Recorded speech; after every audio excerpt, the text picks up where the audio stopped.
Au nom du Père et du Fils et du Saint-Esprit, Amen. Grande joie d'être là avec toi en ce lundi 26 juin.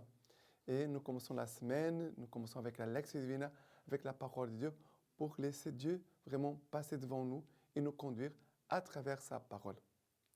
N'oublie pas de laisser le signe like dans ton appareil et aussi partage la Lectio Divina avec tes amis. Soyons missionnaires du Verbe. Et aujourd'hui, la première lecture, c'est du livre de la Genèse, chapitre 12, à partir du verset 1. Le Seigneur dit à Abraham, « Quitte ton pays, ta parenté et la maison de ton père, pour le pays que je t'indiquerai. Je ferai de toi un grand peuple. Je te bénirai, je magnifierai ton nom. Sois une bénédiction. Je bénirai ceux qui te béniront. Je réprouverai ceux qui te maudiront. Par toi se béniront tous les clans de la terre. » Abraham partit, comme lui avait dit le Seigneur, et Lot partit avec lui. Abraham avait 75 ans lorsqu'il quitta Haran. Abraham prit sa femme Sarai, son neveu Lot, tout l'avoir qu'ils avaient amassé et le personnel qu'ils avaient acquis à Aram.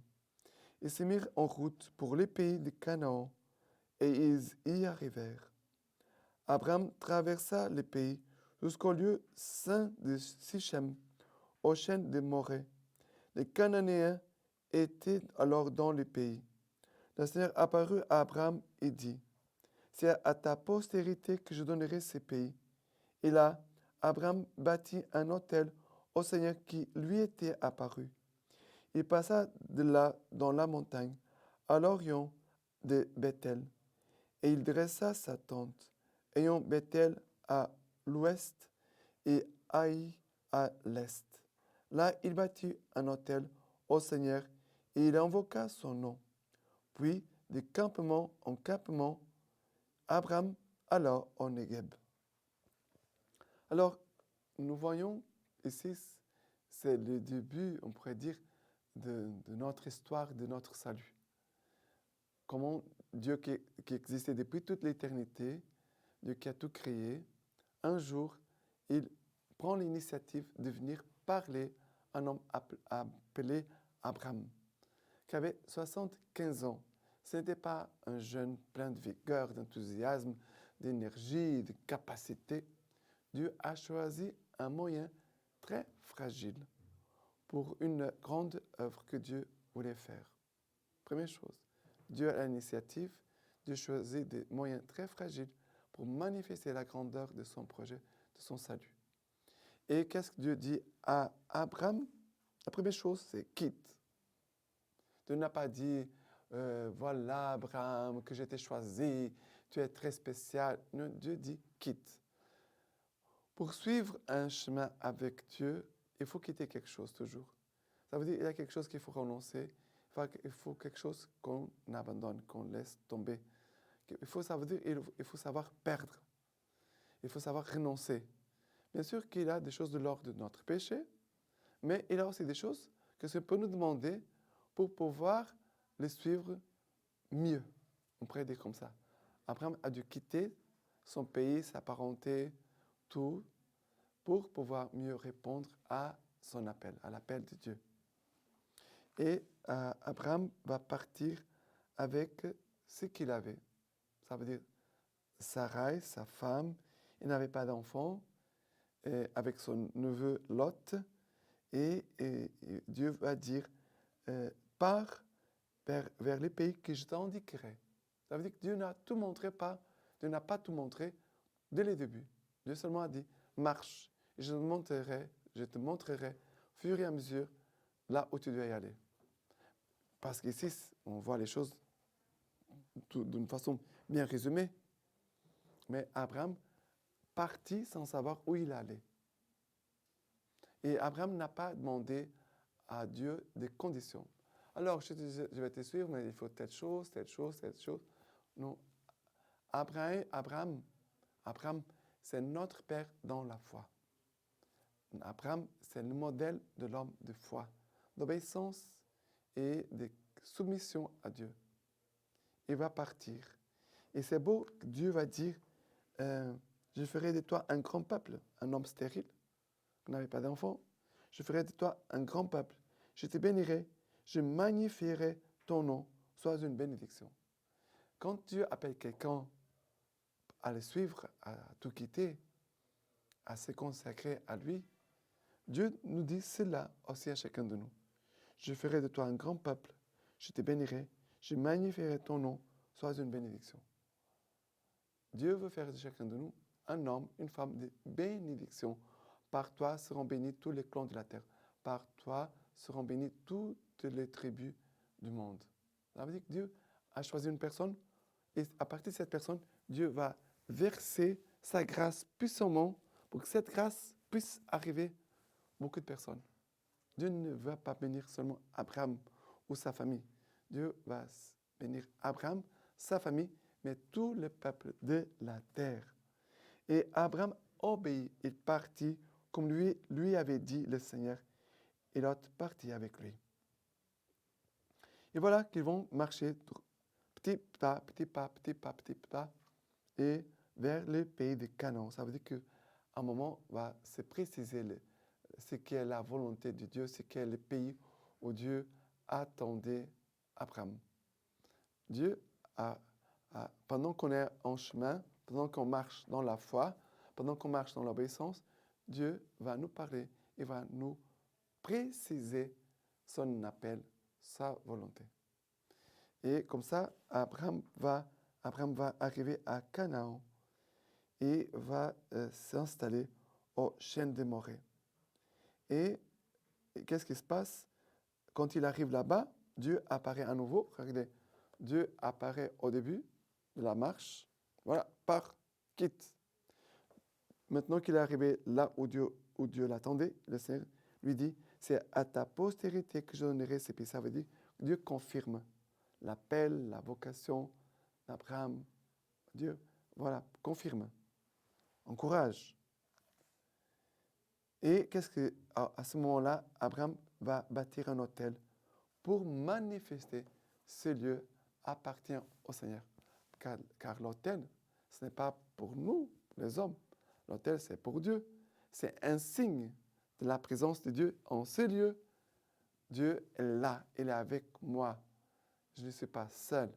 Dieu habite ce pays. Dieu est avec moi. C'est déjà, on pourrait dire, une préfiguration de l'incarnation de Jésus, le Verbe, qui va habiter parmi nous. Et Abraham laisse un signe pour se rappeler toujours. Quand on va passer dans cet endroit, Dieu m'a parlé ici. Ici, Dieu a confirmé ma vocation et Dieu habite ce lieu. Voilà des choses très importantes dans notre vie. C'est aussi important de faire mémoire des lieux de grâce, des lieux où Dieu t'a parlé, où Dieu t'a béni, des choses magnifiques que tu as vécues avec Dieu. Il faut faire mémoire. Il faut faire mémoire. Et cet autel, c'est un signe pour aider toujours Abraham à faire mémoire des bienfaits du Seigneur et aussi de sa vocation, de son appel. Voilà que ici, à chaque fois, Abraham va bâtir un autel.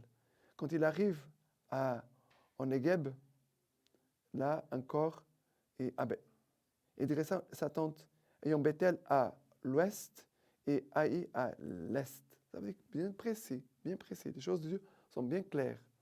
Il n'y a pas de confusion. Là, il bâtit un autel au Seigneur et invoqua son nom. Ça veut dire, à nouveau, un signe de la présence de Dieu, de l'appel de Dieu, du choix de Dieu. Ce n'est pas le choix des hommes, c'est un choix de Dieu. Et Abraham va invoquer le nom du Seigneur en ce lieu pour dire, tout ceci appartient à Dieu. C'est très beau. Mais vous voyez qu'Abraham ne s'installe pas. Il marche, il monte son campement, après il se part à nouveau. Vous savez que la vie chrétienne, c'est comme ça. On ne peut pas s'installer. On doit toujours être en chemin. On doit être toujours en route. On ne doit pas s'installer. C'est la dynamique de l'Esprit Saint pour dire que notre lieu, c'est le ciel de la vie éternelle. C'est là notre patrie. C'est là le territoire, notre promesse que le Seigneur nous a fait mais on doit toujours être en chemin pour dire, il y a toujours quelque chose qu'on doit, encore des pas nouveaux qu'on doit faire vers le Seigneur. Il y a un nouveau pas aujourd'hui que je dois faire vers le Seigneur. C'est encore un nouveau pas que je dois faire pour évangéliser, pour manifester la présence du Seigneur sur cette terre. C'est magnifique. Moi, j'aime personnellement beaucoup le livre de la Genèse à cause des patriarches, Abraham, Isaac, Jacob et tous les autres. D'accord? Maintenant, le psaume d'aujourd'hui, c'est le psaume 33. Le psaume 33 à partir du verset 12. Heureux le peuple dont le Seigneur est le Dieu, la nation qui s'est choisie en héritage. Dieu des cieux, le Seigneur regarde, il voit tous les fils d'Adam. Voici l'œil du Seigneur est sur ceux qui le craignent, sur ceux qui espèrent son amour, pour préserver leur âme de la mort et les faire vivre au temps de la famine. Notre âme attend le Seigneur, notre secours et bouclier, c'est lui. Et après le verset 22, sur nous soit ton amour, Seigneur, comme notre espoir est en toi. Voilà, que le Seigneur, heureux le peuple dont le Seigneur est le Dieu, la nation qui s'est choisie en héritage. Voilà, nous sommes cette nation que le Seigneur a choisie en héritage. Mais nous sommes aussi ce peuple sur qui le Seigneur veut mettre son amour et aussi faire naître en nous cette espérance, car Dieu, il est avec nous. Il marche avec nous, il nous conduit. Nous ne sommes pas seuls. C'est lui le Dieu de toute bénédiction, qui va nous combler de bénédictions et faire de nous des instruments de bénédiction pour les autres. Tu es un instrument de bénédiction, non pas de malédiction. Nous sommes instruments de bénédiction. Seulement, Dieu nous a créés pour être un instrument de bénédiction pour toutes les autres personnes. Et maintenant, l'évangile d'aujourd'hui, c'est Matthieu chapitre 7 à partir du verset 1. Ne jugez pas afin de n'être pas jugés, car du jugement dont vous jugez, on vous jugera, et de la mesure dont vous mesurez, on mesurera pour vous. Qu'as-tu à regarder la paille qui est dans l'œil de ton frère et la poutre qui est dans ton œil à toi? Tu ne la remarques pas? Ou bien, comment vas-tu dire à ton frère, laisse-moi ôter la paille de ton œil, et voilà que la poutre est dans ton œil? Hypocrite, ôte d'abord la poutre de ton œil, et alors tu verras clair pour ôter la paille de l'œil de ton frère. Alors, cette parole nous invite à regarder quelle est la poutre qui est dans ton œil. Et là, cette poutre, ça signifie des jugements. Oui, parce que si ça parle de jugement, ne jugez pas afin de n'être pas jugé, car du jugement dont vous jugez, on vous jugera, et de la mesure dont vous mesurez, on mesurera pour vous. Ouais, on pourrait dire ça, c'est peut-être de l'ordre du jugement. Mais je pense au péché. Ça veut dire, si je suis un vieux, quand je regarde les autres, je regarde toujours avec un regard un vieux. Je suis une personne qui dit toujours le mal des autres. Dans mes yeux, il a toujours cette poutre qui regarde toujours le mal. S'il a en moi de la rancune, mes yeux vont toujours regarder à partir de la rancune. On doit voir quel est le péché qui est caché en toi et qui t'empêche de voir clair. Parce que c'est vrai que le péché va nous donner un regard tordu des choses. Les péchés qui sont en nous, parfois, je rencontre des gens qui disent « Ah, je me sens très jugé par les personnes. » Mais si cette personne se sent très jugée par les autres, certainement, cette personne a beaucoup de jugements contre les autres. Et comme elle a beaucoup de jugements contre les autres, cela va revenir à nouveau vers lui. J'ai des jugements, ça veut dire le péché qui sort, c'est le même péché qui revient après sur moi. Vous voyez bien? Ça veut dire que le Seigneur nous invite à enlever la poutre pour avoir un regard limpide, pur, chaste, bon, bienveillant. Voilà. On doit enlever la poutre pour voir clair. Et quand on regarde avec pureté, innocence, bonté, on va aider aussi les autres à avoir le même regard d'innocence, de pureté et de bénévolence, ça veut dire de bonté. D'accord? Voilà que le Seigneur nous invite à travailler notre intérieur. Et la lecture patristique d'aujourd'hui de Saint Grégoire qui nous dit ceci. Il nous a donc révélé ce que signifie le nom du Christ lorsqu'il nous dit que le Christ est puissance de Dieu et sagesse de Dieu. En outre, il l'appelle paix et lumière, paix et lumière inaccessible, où Dieu habite. Sanctification et rédemption, grand prêtre, agneau pascal, pardon pour les âmes, lumière éclatante de la gloire, expression parfaite de la substance, créateur des mondes, nourriture et boisson spirituelle, rocher et eau, fondement de la foi, pierre angulaire, image de Dieu invisible, grand Dieu, tête du corps qu'est l'Église, premier-né avant toute créature, prémisse de ceux qui sont endormis, premier-né d'entre les morts, premier-né d'une multitude de frères, médiateur entre Dieu et les hommes, Fils unique, couronné de gloire et d'honneur, Seigneur de gloire, commencement de ce qui existe, roi de justice et ensuite roi de paix et roi de tous les hommes, avec une puissance royale sans aucune limite. Il y a encore beaucoup de noms ajoutés à cela et leur nombre les rend difficiles à compter. Mais si nous rassemblons tous ces noms et si nous rapprochons leurs diverses significations, ils nous montreront tout ce qui signifie le nom du Christ, le nom de Christ. C'est bien que nous pourrons comprendre toute la grandeur de ce nom inexprimable. Maintenant, je vous laisse la bénédiction par les mains toutes pures, la Vierge Marie. Dieu Tout-Puissant vous bénisse et vous garde, le Père, le Fils et le Saint-Esprit. Amen.